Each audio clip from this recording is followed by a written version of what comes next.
If I told you the most powerful invention in human history was not the printing press, not gunpowder, not the internet, but debt, you would probably think I am exaggerating. You are wrong. Armies require loyalty, prisons require guards, surveillance requires infrastructure, debt requires only a signature. The most efficient system of control ever built does not need violence. It needs obligation. And once you understand how this mechanism evolved, you will realize something unsettling. The system does not collapse under debt. It feeds on it. You were told debt is a tool for opportunity. Historically, it was a tool for obedience. Tonight, we are not talking about credit scores or interest rates. We are tracing the architecture, the blueprint. The moment human beings discovered that ownership of land could be resisted, but ownership of few conditional. Let's go back to where this pattern was first recorded in writing. The first recorded default in history and what happened next.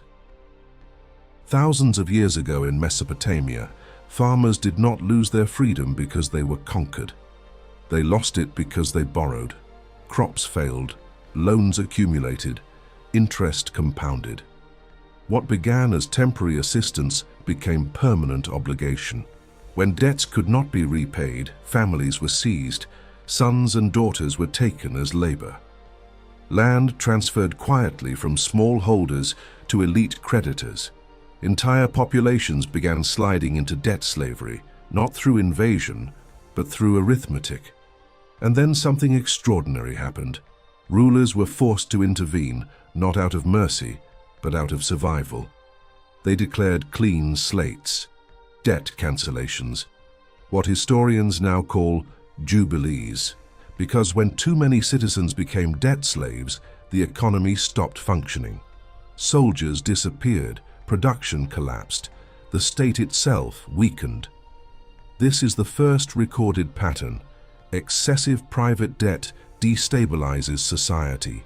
Reset becomes necessary. But here is the part no one teaches you. Each reset was when kings discovered a weapon stronger than armies. After ancient jubilees exposed the danger of excessive private debt, rulers learned something critical. If debt could destabilize a kingdom, it could also consolidate one. In medieval Europe, power began to shift. Conquest by sword was expensive. Armies mutinied. Wars drained treasuries. War was funded through promises. Expansion was financed through obligation. The battlefield moved from open fields to ledger books. A king who owed money was no longer just a ruler. He was a client. In cities like Florence and Venice, powerful banking families began financing monarchs across Europe. Sovereigns who once claimed divine right now required credit approval.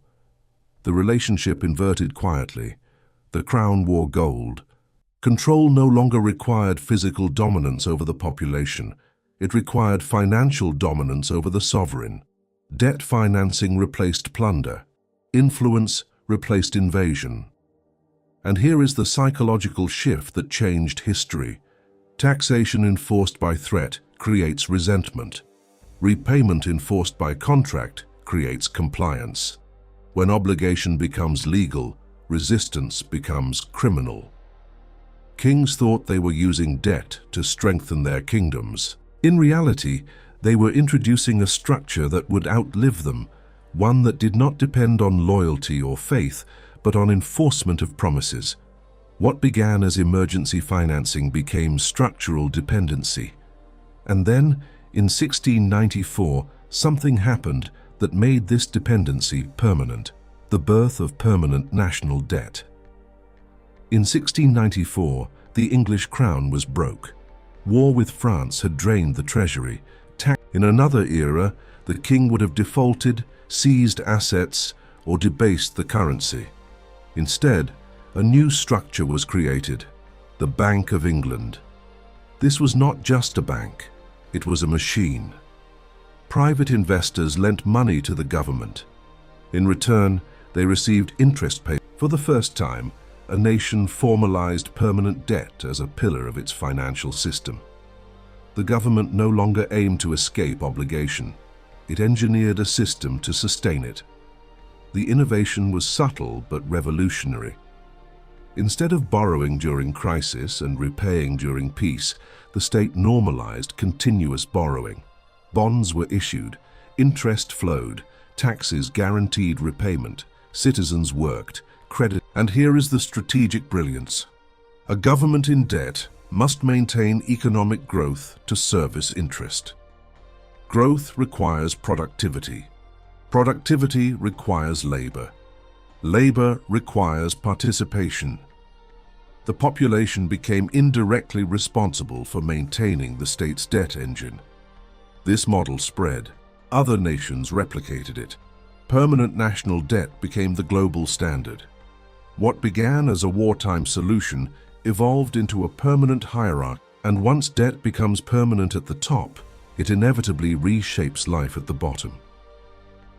The Industrial Revolution's hidden engine, wage dependence.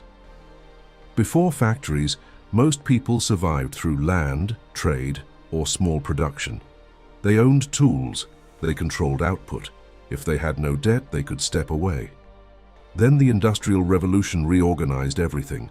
Land was enclosed, commons disappeared, small producers were absorbed or displaced, and wages required employers. The economic center of gravity shifted from ownership to access. Here is what changed beneath the surface. When income becomes periodic and fixed, debt becomes predictable. A man paid weekly can be charged monthly, advances against future labor. The worker was not owned, but his time was pre-claimed. This was more efficient than feudalism. A serf knew he was bound to land. A wage laborer believed he was free, even as his survival required continuous participation in a monetary system he did not control. Industrialization created a new dependency, not physical bondage, but financial continuity. And once a population depends entirely on wages, the next evolution becomes possible. Control the currency itself. The quiet coup of centralized currency creation. By the early 20th century, the mechanism required refinement. Permanent national debt existed. Wage dependence was normalized. But there was still a limitation. Money itself had constraints. Then in 1913, the United States redesigned its financial architecture. Publicly, it was sold as stabilization. Privately, it centralized control over currency supply and credit expansion. Here is the structural shift most people never examine. In the modern system, new money is largely created through lending. When banks issue loans, deposits appear. Currency enters circulation as debt. This means expansion of money supply requires expansion of obligation. No loan, no new money, no growth. The center now controls interest rates, liquidity, and access to credit. It can tighten or loosen economic conditions without firing a single shot. Entire industries rise or fall based on monetary policy decisions made behind closed doors. This is not conspiracy, it is design. When currency creation is centralized and debt-based, the population must borrow to sustain economic momentum. And once citizens depend on borrowing for homes, education, and business, something powerful happens. They stop questioning the structure because survival is tied to participation. But the next evolution required something even more psychological. Convince the population to finance the state willingly. War, bonds, and manufactured patriotism. When the 20th century erupted into total war, governments faced a problem. Industrialized conflict required unimaginable. Taxes alone would not sustain it. Printing money risked collapse, so they turned to the population. During the World Wars, states issued war bonds on a massive scale. In the United States, the government mobilized citizens through campaigns tied to the authority of the Federal Reserve and the Treasury. Posters did not say, "Lend us money so we can expand debt." They said, "Buy bonds, support your troops, prove your loyalty." Debt was rebranded as they became creditors to the state. Lending money to the government was framed as moral duty, financial obligation fused with national identity. This was psychological engineering at scale. When people voluntarily fund state debt, resistance becomes contradiction. To question the borrowing is to question the cause. To doubt the interest payments is to doubt the nation. The brilliance of this shift cannot be overstated. Debt was it was something embraced from below. And after the wars ended, the mechanism did not disappear. It expanded. Because once a population accepts borrowing as virtue, the same principle can be redirected to that decision severed the final restraint between currency and physical backing. Money became fully fiat. Its expansion was limited not by metal, but by policy. And once money was no longer anchored, credit accelerated. Interest rates fluctuated, lending multiplied, financial products exploded, mortgages stretched longer, credit cards entered every household. Consumption was no longer funded by saving. This is the structural pivot most people miss. When currency is unconstrained, economic growth becomes increasingly dependent on expanding private debt. Household borrowing is no longer a side effect. It becomes a growth engine. You are encouraged to spend, encouraged to finance, encouraged to upgrade before ownership is achieved. The economy begins to require your obligation to maintain momentum. Housing prices inflate because credit expands. Education costs rise. Corporations leverage debt to buy back shares. Governments run deficits without immediate collapse. At the top, debt scales power. At the bottom, debt scales pressure. And the most strategic move of all was not mortgages or credit cards. It was attaching obligation to ambition itself. Student loans, the first negative net worth generation. There was a time when higher education was heavily subsidized. University was positioned as national investment. Then the burden shifted. In the United States, federal student lending expanded under programs backed by the Department of Education and integrated into the broader credit architecture shaped by the Federal Reserve. Access to education was preserved, but the cost was transferred to the individual. Here is the structural consequence. Millions now begin adulthood with liabilities before assets, before property, before investment, before savings. For the first time in modern history, an entire generation entered the workforce financially negative. This is not accidental. When ambition requires borrowing, aspiration becomes collateral. You cannot easily rebel against a system that holds your repayment schedule. Career risk decreases, and because the loans are often non-dischargeable in bankruptcy, the obligation survives failure. It survives downturns. It survives regret. The system no longer waits for you to borrow after you earn. It positions you to borrow before you begin. And once obligation starts at the starting line, the next layer of control becomes almost invisible. Inflation.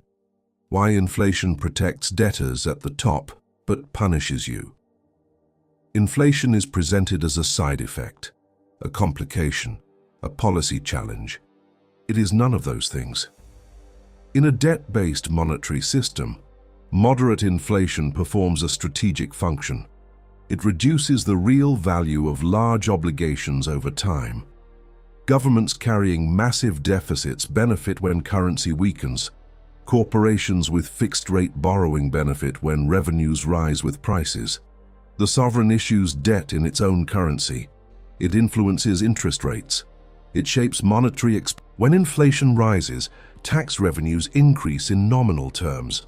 Old debts become lighter relative to GDP. Now look at your position. Your wages rarely adjust at the same speed as prices. Your savings lose purchasing power. Your rent resets annually. Your food costs move immediately. If you carry variable rate debt, your payments increase. At the top, inflation erodes obligation. At the bottom, inflation erodes stability. Large institutional borrowers refinance, restructure, hedge. Individuals absorb. And here is the deeper mechanism. Inflation pressures you to seek higher returns just to preserve value. That means more risk, more exposure, more participation in the financial system. You work harder to stand still while large-scale debt quietly becomes easier to manage. The system expands through obligation. It stabilizes through inflation. And yet, the only leverage that has ever broken the cycle. Every debt system in history has projected permanence. None have been permanent. In ancient kingdoms, rulers in Mesopotamia declared clean slates when creditor dominance threatened state survival. In early modern Europe, sovereign defaults reset balances when interest burdens suffocated treasuries. Entire regimes have fallen not because of invasion, but because obligation outpaced production. Here is the pattern. When debt concentrates power too aggressively, pressure builds beneath it. Economic stagnation, political unrest, loss of legitimacy. At some threshold, reset becomes less dangerous than continuation. Resets take different forms: jubilee, default, currency reform, inflation shock, restructuring, sometimes revolution. But notice what triggers them. It is not moral. This is the part no one explains to you. Debt is not a moral failure. It is a structural position in a hierarchy. Creditor above, debtor below. Policy designed accordingly. The question is not whether debt exists. It always will. The question is where you stand within it. Throughout history, those who understood the mechanism positioned themselves differently. They did not romanticize obligation. They analyzed it. They anticipated its pressure points. They recognized that systems built on leverage can be studied, predicted, and at critical moments reshaped. Awareness is not rebellion. It is leverage. And leverage is the only force that has ever shifted power inside a debt-based civilization. The system runs on silence. Break it.